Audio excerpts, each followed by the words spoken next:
Fala galera, bem-vindos a mais um vídeo deste canal. Eu me chamo Gabriel e hoje tem mais um vídeo react do canal Animated, onde vamos ver a evolução do Capitão América.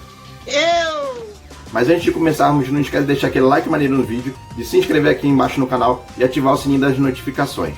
Eu vou deixar aqui em cima nos cards e na descrição do vídeo uma playlist com todas as outras evoluções de personagens que eu tô trazendo. Então assim que terminar esse vídeo, não deixe de ir lá conferir. Então é isso, agora sem mais enrolações, roda a vinheta.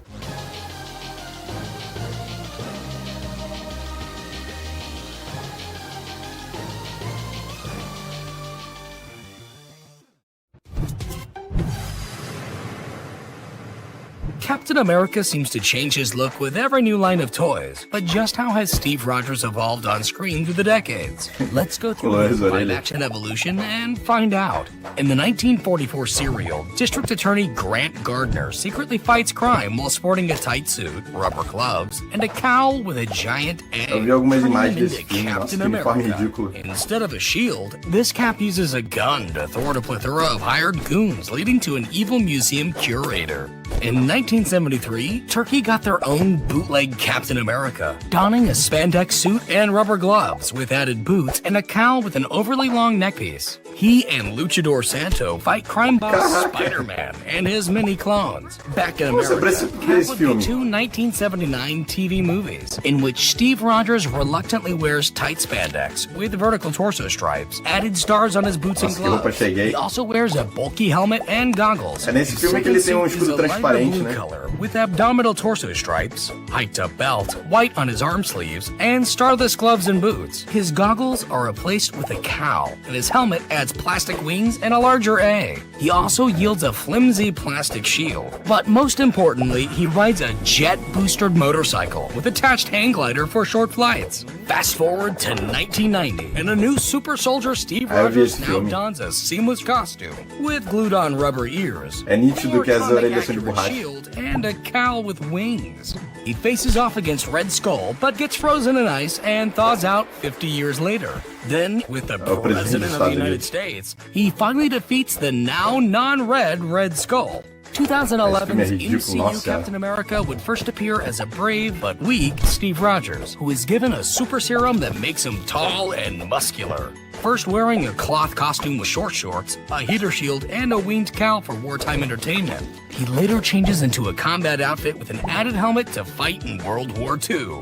After proving himself in battle, he's given a carbon polymer suit with less saturated coloring, gray accents, leather gloves, utility pouches, and a new vibranium shield, while his cowl is wingless and has an added chin strap. Ready for action, he faces off against Hydra leader Red Skull, accidentally sending him into a wormhole, and flies a ship carrying explosives into the Arctic, freezing himself and missing out on a date. 70 years later, he's recovered and recruited to the Avengers. His new Nomex and Kevlar suit is more streamlined, with a brighter color scheme, silver accents, and padded boots and gloves. All suited up, as aparições do Capitão América foram melhorando, né, ao longo dos filmes. Aliens.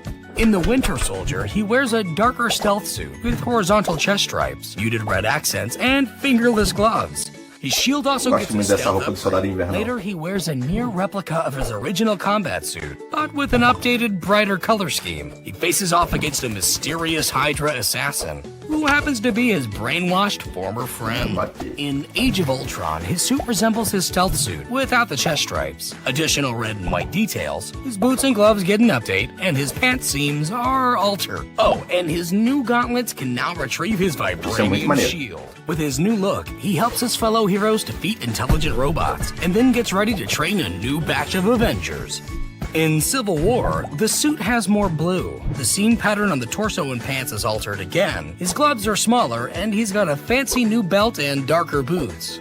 After a political disagreement within the Avengers, he takes off his shoulder logos and clashes with Tony Stark, breaking up the Avengers and becoming a fugitive. But in Infinity War, Cap is back. This time with a rugged beard and a torn and dirty suit with additional red stripe down his pants, and his sleeves rolled up. His belt buckle and shoulder straps are reshaped, his chest star is removed, and he's wearing longer gloves. He's also sporting not one, but two Wakandan vibranium shields. He comes out of hiding to help stop Thanos from snapping away half the universe, but ultimately Thanos proves victorious. In Endgame, Cap sports a Civil War-looking suit with scaling, a Green Army uniform, and a black, red, and gray Quantum Realm suit with occasional helmet. So, is he successful in defeating Thanos? Esse é o melhor uniforme do Capitão Time América. for the spoiler-filled scene in 3, Cuidado com spoilers. 2, 1. You've been warned. After Thanos' snap is reversed, Cap volunteers to return the Infinity Stones to their rightful time periods. With that job done, Cap decides to stick around in the past and get that date he missed out on 70 years ago. Having lived a full life, he then hands his shield off to Falcon, bringing an end to the Steve Rogers MCU story. Oh, and he can also yield Thor's hammer now. Bom, então é isso, né, galera? Eu espero que vocês tenham gostado. Se gostaram, por favor, não esquece de deixar aquele like, de se inscrever aqui embaixo e também ativar o sininho das notificações. Mas não vai embora ainda, dá uma olhada nesses outros vídeos que vão aparecer aqui na tela final, beleza? Um grande abraço para todos e fui!